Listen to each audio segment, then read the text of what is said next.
En cette période de vacances, une question qui revient souvent est: est-ce qu'il est bon que mon enfant fasse un cahier de vacances? La réponse que je vais vous faire ne va peut-être pas vous plaire. Ne partez pas tout de suite, je m'explique.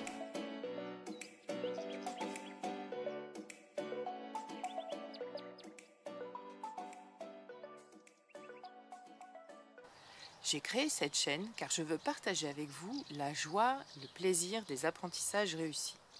Ouh là là, on s'éloigne du cahier de vacances, me direz-vous. Pas tant que ça. Prenons le temps de faire un petit détour par cette question avant de revenir au cahier de vacances. Qu'est-ce que je veux dire quand je parle d'apprentissage réussi? Un apprentissage réussi, bien sûr, c'est lorsque l'on réussit à faire quelque chose que l'on a appris.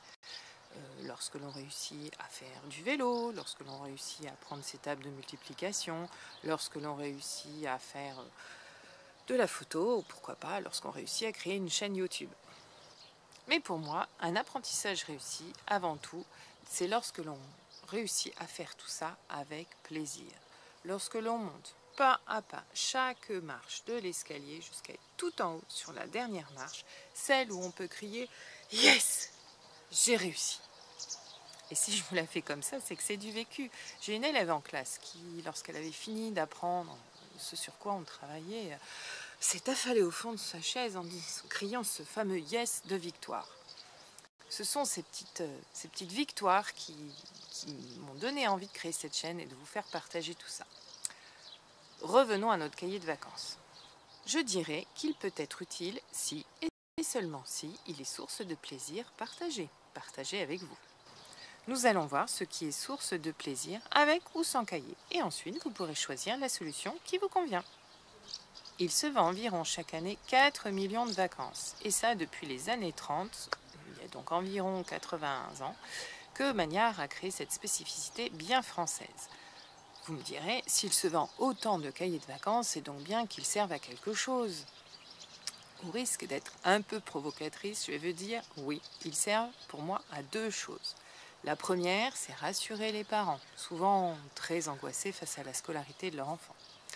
Et la deuxième, c'est qu'ils servent à occuper les enfants les jours de pluie, ou les après-midi trop chaudes, comme aujourd'hui. Non, j'y vais un peu fort, certes. Je ne suis pas du tout anti-cahier de vacances. D'ailleurs, j'en utilise moi-même avec les élèves que j'accompagne cet été. Mais il est bon d'avoir ce petit point de vue en tête pour y voir plus clair et pouvoir se décider. Donc la première chose à faire, à mon avis, avant d'acheter un cahier de vacances ou avant de se culpabiliser d'en avoir un sur l'étagère depuis un mois sans y avoir touché, c'est donc de se poser quelques petites questions. La première est: qui a le plus envie de ce cahier? Moi, parent, ou mon enfant? Ah oui, je vais parler comme si c'était un parent qui se pose les questions pour son enfant. Mais ça marche pour toute personne qui souhaite aider un enfant à réviser pendant l'été. Frères, sœurs, grands-parents, papy, mamie, oncle, tante, même toute personne qui propose du soutien scolaire pendant l'été. Et ça marche aussi pour tout enfant, à peu près de 2 ans, l'âge des premiers cahiers de vacances, jusqu'à 18 ans, l'âge théorique du bac. Donc, 2 questions à se poser. Pour commencer, avant d'en acheter un. Qui a le plus envie de ce cahier de vacances? Moi ou mon enfant? Et la deuxième, dans quel but? Alors, prenez vraiment le temps de répondre à cette question avant de continuer. Si vous voulez, n'hésitez pas, vous mettez la vidéo en pause, vous écrivez votre petite phrase et vous revenez après. Vous séchez, vous n'avez pas d'idée? Alors, je vous propose plusieurs pistes possibles. Vous séchez un peu? Voici quelques idées que je vous propose. Premier but, on l'a dit, pour occuper mon enfant, les jours de pluie, les après-midi, les temps calmes, etc. Deuxième possibilité, rattraper des difficultés scolaires, se remettre à niveau, ou bien alors réviser le programme de l'année, ou bien encore anticiper le programme de l'année prochaine. Entre nous, cette raison-là n'est pas une bonne idée. Préparer un examen. Qu'est-ce qu'il y a d'autre? Juste partager un beau moment, enfants, parents, autour d'une activité. Montrer à votre enfant que vous êtes intéressé à sa scolarité. Et enfin, juste par plaisir, parce que votre enfant est très scolaire et adore les cahiers de vacances, adore l'école et tout ce qui s'y rapporte. Vous voyez bien ici que la raison, le but qui vous fait opter pour ce cahier de vacances ne va pas avoir le même impact selon si on est sur rattraper des difficultés scolaires ou le faire par plaisir. Alors, je ne vais pas rentrer ici, je ne vais pas expliquer ici je ne vais pas expliquer ici comment remotiver un élève démotivé, comment aider son enfant à dépasser ses difficultés scolaires, ce serait beaucoup trop long. Sachez quand même que j'ai l'intention de créer un programme spécifique là-dessus, comment dépasser les difficultés scolaires d'ici quelques temps.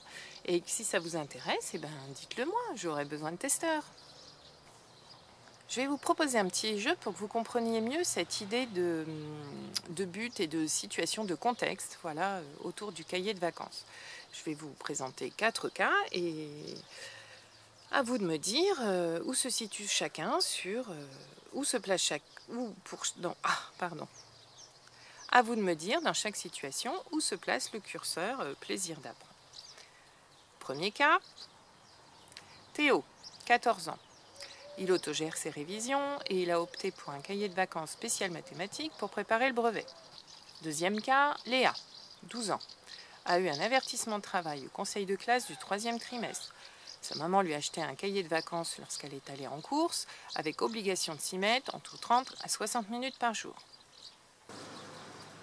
Troisième cas, Adam, 5 ans. Pas de difficultés scolaires en maternelle, mais la maîtresse a insisté plusieurs fois sur le fait qu'il bougeait beaucoup et avait du mal à se concentrer. Son papa a opté pour un cahier de vacances pour l'aider à se canaliser. Quatrième cas, Anaë, 7 ans. Brillante à l'école, tant au niveau du travail que du comportement. Elle a réclamé à sa maman un cahier de vacances Violetta. Je pourrais continuer les exemples ainsi indéfiniment. Vous saisissez bien l'idée. Le premier élément à prendre en compte, c'est le contexte. Voici donc mon point de vue là-dessus. Nous avons d'un côté le jeune hyper motivé, envie d'apprendre, de réviser, et de l'autre l'enfant qui a eu des difficultés tout au long de l'année, qui a vécu très difficilement son année. Personnellement, je ne pense pas que obliger un enfant à s'asseoir tous les jours sur un cahier de vacances l'aide à rattraper, l'aide à se remotiver par rapport à son année scolaire. Même si les cahiers de vacances sont très fun, on voit sur la plupart des super couvertures faisant penser aux vacances, à la mer, tant qu'à faire, avec matériel de plongée ou planche à voile, comme si le fait de se poser 1 heure sur son cahier de vacances allait apporter les mêmes sensations que d'aller se baigner, faire de la plongée ou faire de la planche à voile. Mais alors, comment faire si on veut faire un peu travailler son enfant et pourquoi pas lui faire attraper quelques difficultés? Donc je vous l'ai dit, 2 possibilités, sans cahier, avec cahier. Commençons par la possibilité sans cahier. Je vais vous donner juste quelques exemples, je ne vais pas développer parce qu'il existe une infinité d'activités possibles à faire pour aider son enfant à acquérir des connaissances, des compétences, voilà. Donc prenons juste rapidement quelques exemples. Premier point que vous voulez travailler, la lecture. Bien évidemment, l'activité à faire à votre enfant, c'est de le faire lire. Tout et n'importe quoi. Depuis la liste de courses, la recette du gâteau qu'il va faire l'après-midi, la carte postale de papier mamie. Au passage, demandez-leur de bien écrire. Jusqu'à ses albums, ses bandes dessinées, etc. L'important, c'est qu'ils s'entraînent, qu'ils lisent pour automatiser sa capacité à lire.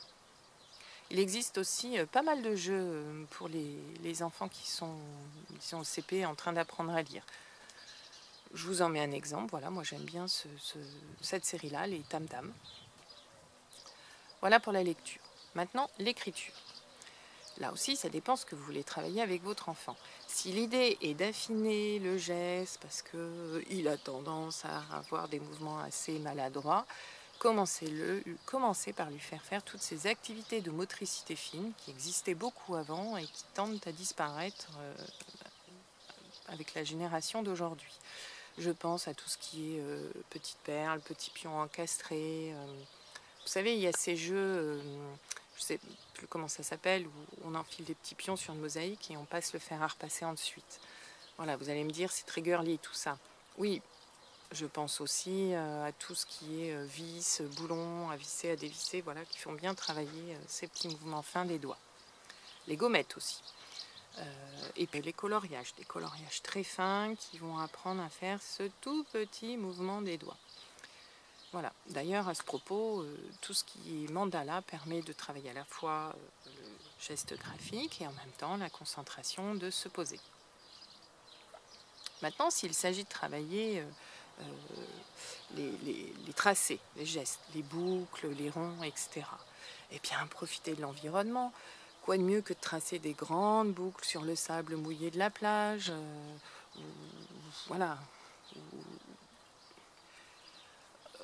ou dans un jardin. Oui, n'hésitez pas. Alors, n'hésitez pas à varier les supports. Je pense notamment à des bacs avec de la semoule ou de la farine. Alors, quand c'est l'été, qu'on peut se mettre dehors et qu'on ne craint pas de se salir, c'est génial.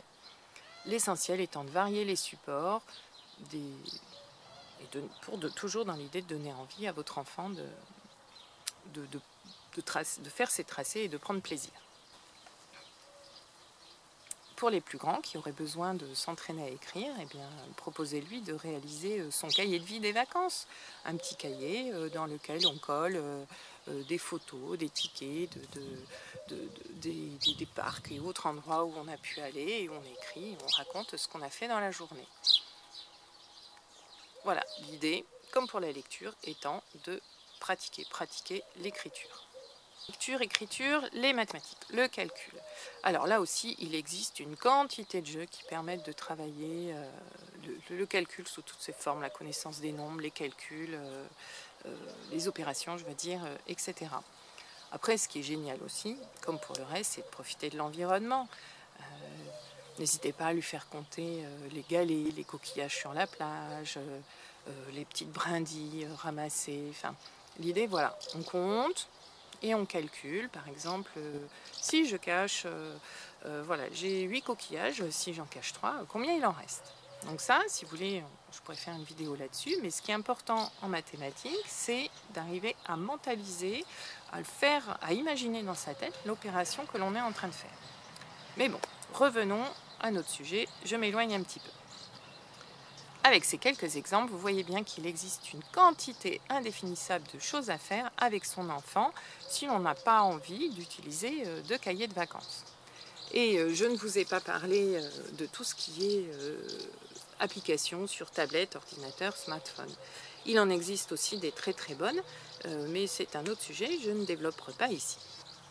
L'important, comme je l'ai dit en début de vidéo, est de faire de ces moments d'apprentissage un temps de plaisir, de partage. Et profitez-en, laissez libre cours à votre créativité, à votre imagination, profitez de votre environnement, celui d'habitude, et encore plus si vous êtes en vacances, un environnement différent. Maintenant, si vous êtes plus cahier de vacances, parce que tout ce que je viens de vous dire ne vous parle pas, parce que vous n'avez pas le temps, ou pas d'idée, ou d'autres soucis, que vous avez besoin de quelque chose de petit peu clé en main, nous allons voir comment choisir son cahier de vacances. Donc, une fois que vous êtes au clair sur ce qu'est un cahier de vacances et comment l'utiliser, voici quelques questions à se poser pour le choisir. Première question, votre enfant est-il à l'aise plutôt avec quelque chose de très coloré, très illustré, des petits personnages ici et là, ou au contraire, cela a-t-il tendance à le déconcentrer, l'éparpiller, et il travaillera mieux avec quelque chose de beaucoup plus sobre et épuré. D'ailleurs, à ce propos, il existe des cahiers spécial 10, dyslexiques, dyspraxiques, qui justement ont ce côté très épuré et ont même des lignes, des interlignes pour écrire les réponses. Deuxième question, le projet est-il de réviser toutes les matières ou au contraire, vous en avez sélectionné une ou deux? Il existe des cahiers qui permettent de tout réviser et au contraire des cahiers spécifiques pour chaque matière. Troisième question, votre enfant a-t-il besoin d'un petit résumé du cours au début de chaque chapitre qui lui permet de lui remettre la notion en tête et ensuite de trouver des exercices d'entraînement? Ou au contraire, a-t-il besoin de quelque chose d'un peu plus ludique, qui fait un petit peu moins exercice d'entraînement? Quatrième question, votre enfant a-t-il un personnage préféré, un héros fétiche, voilà, auquel cas vous pourrez prendre le cahier avec ce personnage-là. Et dernière question, souhaitez-vous le choisir avec lui ou lui faire la surprise? Alors, je vous mettrai le lien en dessous de mon blog où vous retrouverez ce petit questionnaire pour reprendre tranquillement, si vous avez besoin de le reprendre tranquillement. Une dernière chose avant de passer à comment utiliser ce cahier, il existe beaucoup de cahiers qui se réclament de la méthode truc-muche machin chose. Alors, sans en rentrer dans un blabla indigeste, je voudrais juste préciser qu'une méthode, c'est un ensemble, c'est un tout. Ce n'est pas juste un support, un cahier. Une méthode, il y a une réflexion derrière, une réflexion théorique, même une réflexion, je dirais, idéologique, une façon de voir les choses. Il y a soit une personne, enfin un groupe de personnes qui a réfléchi, qui s'est fixé des objectifs. Donc, utiliser le cahier en prétendant être dans la méthode machin, ça ne suffit pas. Je vais prendre l'exemple, ça vous parlera peut-être plus, avec la méthode Montessori. Aujourd'hui, on trouve des rayons entiers dans les librairies se réclamant de la méthode Montessori. Alors, avant de vous prendre deux exemples qui illustreront mon propos, je vais repréciser les grandes lignes de la méthode, enfin, de manière très très schématique et raccourcie, les grandes lignes de la méthode Montessori. Donc la méthode Montessori, créée par Maria Montessori au début du siècle dernier, utilise principalement les 5 sens, propose d'éveiller l'enfant, de faire acquérir à l'enfant des connaissances autour des 5 sens, tout en développant son autonomie et en lui permettant de choisir ce sur quoi il veut travailler. Vous pouvez donc constater que dans un tel cahier où la consigne est très directive, on est loin de ces grands principes de la méthode Montessori. A l'inverse, sur celui-là, on propose des activités. Le cahier s'adresse plutôt aux parents et c'est un recueil d'activités à réaliser avec votre enfant qui utilise bien ses 5 sens, son autonomie et son choix d'activité. Donc vous comprendrez bien avec ce que je viens de vous dire que utiliser la méthode truc-muche, ce n'est pas juste acheter et utiliser le cahier estampillé méthode truc-muche, mais c'est s'imprégner de la méthode, des idées qui sont derrière et du fonctionnement qui va avec. Si l'on souhaite s'appuyer sur une telle méthode, je vous conseille plutôt d'utiliser des petits livres, des petits guides qui s'adressent à vous, parents, et qui vous proposent tout un tas d'activités à faire avec son enfant. Bon, voilà, je pense avoir fait le tour un petit peu de ce qui existe sur le marché. Vous êtes au clair maintenant, vous avez choisi, vous optez pour un cahier de vacances, vous savez lequel vous avez choisi. Alors maintenant, comment on l'utilise? De mon point de vue, il vaut mieux l'utiliser un petit peu régulièrement tout au long des vacances plutôt que de faire un stage accéléré 5 jours avant la rentrée. En même temps, je vous dirais, n'imposez pas à votre enfant de travailler tout l'été. Vous avez vos vacances, lui aussi a besoin d'un break. 2-3 semaines, ça dépend des enfants. En début de vacances, en milieu, c'est le mieux. Maintenant, si à partir du 15 août jusqu'à la rentrée, vous partez faire un super voyage en famille, ne vous dites pas, il faut que j'emmène le cahier de vacances parce qu'elle a dit que c'était mieux de le faire juste avant la rentrée. Non, non, non. Et il est clair que ce qui est mieux, c'est de s'y remettre un petit peu avant la rentrée. Mais si votre programme fait que vous n'êtes pas disponible à ce moment-là, il n'y a aucun souci. Donc vous l'avez compris, moi personnellement j'opte pour une utilisation régulière à petite dose. Alors à titre indicatif, je recommande environ 20 à 30 minutes lorsque l'enfant est en maternelle, 30 à 45 minutes du CP au CE2, 45 minutes à 1 heure au CM et 1 heure à 2 heures au collège selon ce que l'on veut réviser. Donc là aussi, cela dépend des besoins et de l'envie de l'enfant.